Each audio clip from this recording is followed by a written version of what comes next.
कहते हैं अकेलापन काफ़ी निराशाजनक और वो दुखदाई होता है जो इंसान की ज़िंदगी को बदतर बना देता है। अगर अकेलापन हो तो आदमी वो दुखी रहता है और हमेशा इधर उधर की सोच में डूबा रहता है, क्योंकि अगर किसी का साथ ना हो तो वो किसी के साथ हंस बोल भी नहीं सकता और ना हमेशा खुश रह सकता है। आइए दोस्तों, मैं आज को आपको सुनाने जा रहा हूँ कुछ ऐसी स्टोरी जो एक पति पत्नी के जीवन में खुशहाली और ज़िंदगी सुखदायी होती है, क्योंकि पति पत्नी का साथ हमेशा एक दूसरे के सुख दुख बांटने के साथ होता है। ये कहानी है दोस्तों राजू और मियाँ की, जो एमपी के छोटे से गाँव में रहते थे। ये दोनों एक छोटे से गांव में रहा करते थे, जहाँ पे काम की कमी होने के कारण वे काफ़ी परेशान रहा करते थे, क्योंकि उनकी शादी को कुछ ही महीने हुए थे और उन्हें काफ़ी खाने पीने की दिक्कत हो रही थी, क्योंकि उनके गांव में काम न होने के कारण ये काफ़ी परेशान रहा करते थे। इसीलिए वो दोनों ने सोचा कि क्यों ना काम के सिलसिले से हमें बाहर शहर में चला जाए। फिर एक दिन नेहा ने कहा क्यों ना हम लोग ऐसा करें कि काम के सिलसिले से बाहर चले जाए, कुछ दिन तक के कमा खा लें, तब वहाँ पे ही रहा जाए। तब ये दोनों ने तैयारी की और वो शहर चले गए। शहर जाने के बाद उन्हें रहने कहने का ठिकाना नहीं था और वे इधर उधर घूमने लगे। तब राजू ने सोचा क्यों ना एक किराए का रूम लिया जाए और उसी में रहा जाए। और उन्होंने एक किराए का रूम लिया और रहने लगे, लेकिन किराया देने के लिए उनके पास पैसे नहीं थे, जिसके लिए उन्हें काम की ज़्यादा ज़रूरत थी। इसीलिए राजू ने नेहा को किराए के रूम पर रख दिया और वो काम पाने के सिलसिले से बाहर चल काम ढूंढने निकल गया। और दिन भर ढूंढने के बाद भी उसे काम जब नहीं मिला तो थका आ रहा हूँ घर को आ गया। लेकिन नेहा ने उसे समझाया आज नहीं तो कल काम मिल जाएगा, तुम चिंता मत करो। तब वो फिर दूसरे दिन उठा और खाना वाना खाने के बाद वह अच्छे तैयार होकर वह काम ढूंढने के लिए निकल गया। राजू एक पढ़ा लिखा भी लड़का था और समझदार था, जो काम की अच्छी ज्ञानी नॉलेज होने के कारण वह काम भी कर सकता था। उसे कोई भी काम चल रहा था और वो चाहता था कि कोई भी काम मिले, लेकिन मेरा घर का गुजारा हो सके। तब राजू ने सोचा कि आज कोई ना कोई काम ढूंढ ही लूँगा और अपना घर संभालूंगा। तब राजू वहाँ से चला गया और काम ढूंढने लगा। तो एक बड़े से सेठ के आके जब वो काम मांगने गया, तब सेठ ने उससे पूछा तुम कौन सा काम करोगे। तब राजू ने कहा मुझे कोई भी काम चलेगा, क्योंकि मुझे काम की सख्त ज़रूरत है। तब सेठ ने पूछा तुम्हें लिखना पढ़ना आता है। तो राजू ने कहा हाँ मुझे लिखना पढ़ना आता है, मैं लिखा पढ़ाई का काम कर सकता हूँ।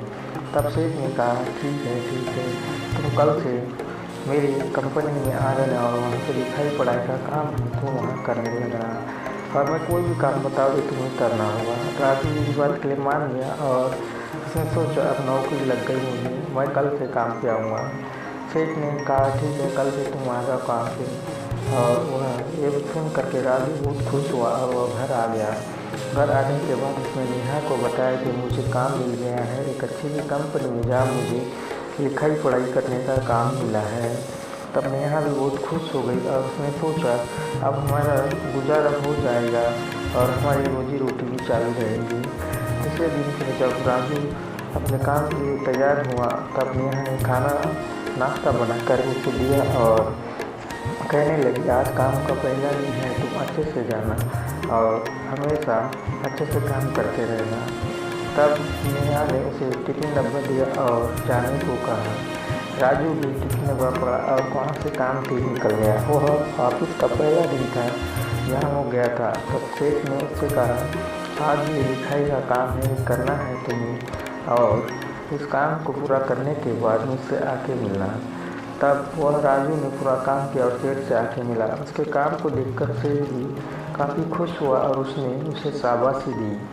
तब ऐसे ही कुछ दिन चलता रहा और जब महीना पूरा होने को आया, तब राजू की सैलरी का समय आया और उसने सैलरी लेने के लिए गया। तब सेठ ने कहा तुम्हारे काम से मैं बहुत खुश हूँ, इसलिए ये तुम्हारी तनख्वाह लो। और तुम अच्छे से काम करते हो, अब मैं तुम्हारी थोड़ी बहुत तनख्वाह और बढ़ाऊँगा। तब राजू बहुत खुश हुआ और वो पेमेंट लेके घर आया। तब नेहा के हाथ में जब उसने पैसे दिए तो नेहा बहुत खुश हो गई और उसने कहा, चलो अच्छा हुआ कि ऊपर वाले की दया है जो आज तुम्हें काम मिल गया। वे दोनों का जीवन अच्छा चल रहा था, हंसी खुशी चल रहा था। ऐसे ही कुछ साल बीत गए और वे राजू की नौकरी वहाँ पे लग गई थी। लेकिन फिर एक दिन की बात है, जब राजू ऑफिस में गया तब उस सेठ ने कहा, आज तुम्हें राजू कहीं बाहर जाना है 2 सालों के लिए और तुम्हें वहीं रहना पड़ेगा। तब राजू ने कहा, मैं अकेला ही क्या करूँगा जाके। तब राजू ने कहा, तुम सर ऐसा नहीं हो सकता कि मैं अपने साथ अपनी पत्नी को भी ले जाऊँ। लेकिन सेठ ने कहा, नहीं ऐसा नहीं हो सकता, क्योंकि तुम्हें सिर्फ अकेले ही जाना है, काम के सिलसिले से जाना है। इसी कारण तुम अपनी पत्नी को नहीं ले जा सकते और तुम हमेशा यह ध्यान में रखना कि तुम्हें कंपनी के काम के सिलसिले से जा रहे हो। ये बात सुनकर राजू काफ़ी निराश हुआ, लेकिन उसने सोचा कंपनी का काम है और मुझे जाना ही होगा। तब सेठ ने उसकी ट्रेन की बुकिंग कराई और उसे वह कह दिया कि तुम्हें कल से निकलना है। तब राजू ने भी ठीक है गया और वहाँ से आ गया। तब घर आने के बाद उसने नेहा को बताया कि मुझे काम के सिलसिले से बाहर जाना है और मुझे 2 साल वहीं रहना पड़ेगा। तब नेहा काफ़ी परेशान हुई, लेकिन बाद में सोचा, चलो ठीक है जाओ, ठीक है, मैं तो हमारे कपड़े लत्ते सब पैक कर देती हूँ। राजू ने कहा, मुझे कल ही जाना है और कल ही मैं निकल जाऊँगा। तब नेहा और परेशान हो गई। उसने कहा, अब कुछ ही दिनों की बात है, तुम अभी से जा रहे हो, मुझे अच्छा नहीं लगेगा। राजू ने कहा, अरे कुछ ही सालों की बात है, मैं फिर से वापस आ जाऊँगा। तब उसने उसके कपड़े लत्ते पैक कर दिए और उसे उसके सोने के लिए कहा। राजू सोने चला गया और लेकिन नेहा ये सोच के परेशान हो गई थी कि अब मुझे अकेला रहना पड़ेगा और तन्हाइयों में रहना पड़ेगा। तब वह सवेरे उठी और जल्दी जल्दी टिफ़िन बना करके उसने राजू को दे दिया। राजू भी सवेरे उठ के अपनी ट्रेन के लिए पकड़ने के लिए चला गया। तब वह वहाँ से चला गया और ट्रेन पकड़ के वो काम के सिलसिले बाहर चला गया। इधर नेहा घर में अकेली हो गई और वह काफ़ी परेशान थी, क्योंकि राजू के जाने के बाद उसे ऐसा लग रहा था कि उसे अब अकेला रहना पड़ेगा।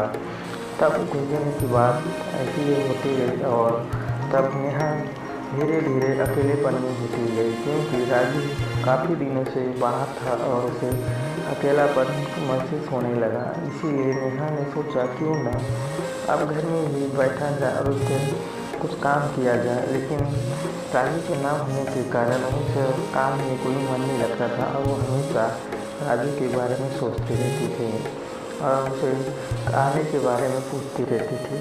राजू हमेशा कहता, मेरा काम कुछ दिन का है और मैं कुछ दिन बाद में आऊँगा।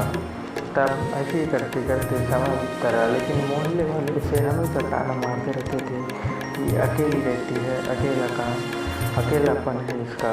और मोहल्ले के कुछ लोग थे जो उसे बहुत बुरी नज़र से देखा करते थे, लेकिन नेहा हमेशा उनके नज़र से छुप छापा करके वो हमेशा आग अकेली आया जाया करती थी। ऐसे एक दिन की बात है, जब वो सब्जी का लेने के लिए मंडी गई, तब वहाँ पे ये लड़के मिले जो उसे हमेशा ताका करते थे और देखा करते थे। वो हमेशा सोचती थी कि इनके मुँह क्या लगना, ये तो हमेशा के ऐसे ही हैं। वे हमेशा उसे ताना मारा करते थे और कहते थे, तुम अकेली रहती हो, हमें बुला लो, हम तुम्हारी मायूसी दूर कर देंगे, तुम्हारा अकेलापन दूर कर देंगे। लेकिन नेहा उनकी बातों को ध्यान ना देती थी और वो अपने रूम में आकर के अकेली रहती थी।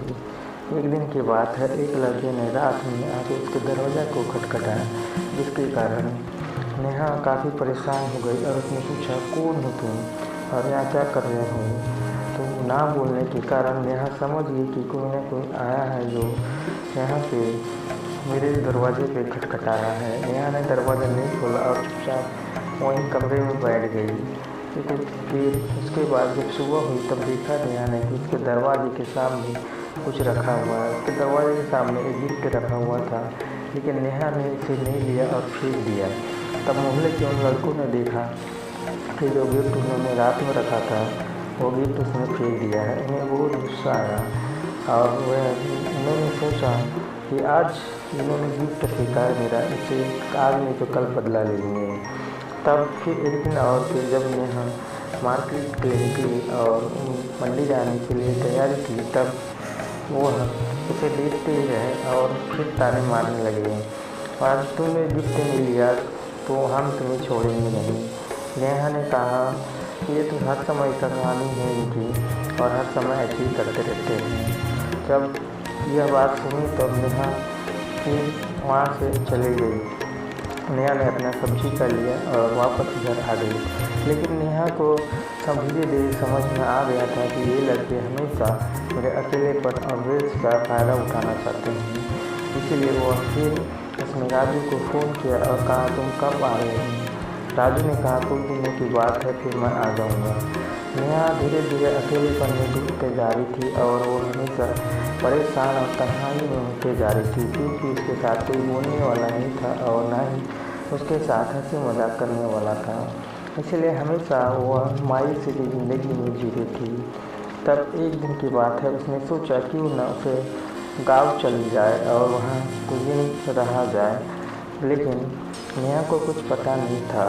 वह वहाँ से जब घर से निकली तब देखा कि मोहल्ले के लड़के सामने खड़े हैं और वह फिर से ताना मारने की कोशिश कर रहे हैं। नेहा ने हर समय के जैसे अब उनकी बातों पर ध्यान नहीं दिया, वहाँ से चली गई। नेहा ने फिर से मंडी मार्केट जाके सब्जी का लिया और वापस घर आ गई। लेकिन नेहा को दिन की रात की बात फिर ध्यान आई कि ये इन्होंने दरवाज़ा खटखटाया था और मैंने दरवाज़ा नहीं खोला। जब सुबह खोला था तो उसे गिफ्ट को फेंक दिया था, लेकिन उसे ये पता नहीं था कि आज की रात क्या होने वाला है। तब उसने जब नेहा ने जब खाना वाना खा के सोने की तैयारी की और सोने चले गए, तब मोहल्ले के लड़कों ने खिड़कियों को बजाना चालू किया, उसके मकान में घुसने की कोशिश करने लगे एवं नेहा इससे वो काफ़ी डर गई और वो परेशान हुए और चिल्लाने लगी। उसके चिल्लाने की आवाज़ सुनकर सब लड़के भाग गए और मोहल्ले वाले जग गए। मोहल्ले वाले ने कहा तुम ऐसी क्यों चिल्लाती हो और क्या बात है, तुम क्यों चिल्ला रही हो। तब उसने कहा कि कुछ लोग मुझे परेशान कर रहे हैं, जो मैं यहाँ रहती हूँ और ये करती हूँ। लेकिन मोहल्ले वाले ने कहा तुम तो अकेली रहती, तुम्हें कौन क्या परेशान करेगा। तो इतनी बात करके सब अपने अपने घर चले गए, लेकिन वे लड़के जो उसको परेशान करते थे वे सामने ही खड़े थे। वे देख कर के हंस रहे थे और उन्हें सोच रहे थे काश कि और एक बार मौका मिल जाए। लेकिन नेहा ने सोचा इस बार अगर मैंने कुछ नहीं कहा तो बाकी के समय फिर और परेशान करेंगे। तब नेहा ने उनसे कहा तुम ऐसा क्यों करते हो और मैं अपने पति की शिकायत करूँगी। तब उन्होंने कहा कोई बात नहीं, तुम अपने पति की शिकायत कर लेना। नेहा ने अपना रूम बंद किया और रूम में आकर रोने लगी और वो अपने आप को कोसने लगी, काश कि मैं यहाँ नहीं आती और ये सब मेरे साथ नहीं होता और ना ही मेरे पति बाहर रहते। फिर सुबह जब हुई तब उसने राजू को फ़ोन किया, बोले अब मैं यहाँ नहीं रहना चाहती क्योंकि मोहल्ले वाले और कुछ लड़के हैं जो मुझे परेशान करते हैं। तब राजू ने कहा ठीक है मेरे काम भी ख़त्म हो रहा है, मैं कल ही आ जाऊँगा। तब इतनी बात सुनकर नेहा के दिल में थोड़ी सी खुशी जागी और मायूसी भी कम होने लगी। फिर नेहा हर रोज़ की तरह दिवाली वह सब मार्केट गई और वहाँ से सब्जी का लिया और वापस आ गई। उसे जब वापस आई तब देखा कि घर पे कोई बैठा हुआ है और वह उसका इंतज़ार कर रहा है। जब उसने दरवाज़ा खोला और देखा कि राजू सामने बैठा हुआ है और वह काफ़ी खुश है, तो उससे जाकर उसके गले लग गई और उससे कहा तुम इतने दिनों तक जब बाहर थे तो मुझे अच्छा नहीं लग रहा था। नेहा उसे देखकर काफ़ी खुश हुई और उसे बहुत प्यार करने लगी, तो वह हंसी खुशी फिर रहने लगे। इसलिए दोस्तों कहते हैं कभी भी अकेला प्यार इंसान को हमेशा निराशा और मायूसी जन्म देता है, क्योंकि इस कहानी से ये सीख मिलती है हमें कि कभी भी हमें अकेला और निराशा से नहीं रहना चाहिए, नहीं तो हमारी ज़िंदगी एक दुखद ज़िंदगी होती है। दोस्तों इस कहानी से हमें ये समझना चाहिए कि हमें कभी भी अकेलापन और मायूसी की ज़िंदगी नहीं जीना चाहिए। हमेशा सबके साथ घुल मिल के रहना चाहिए।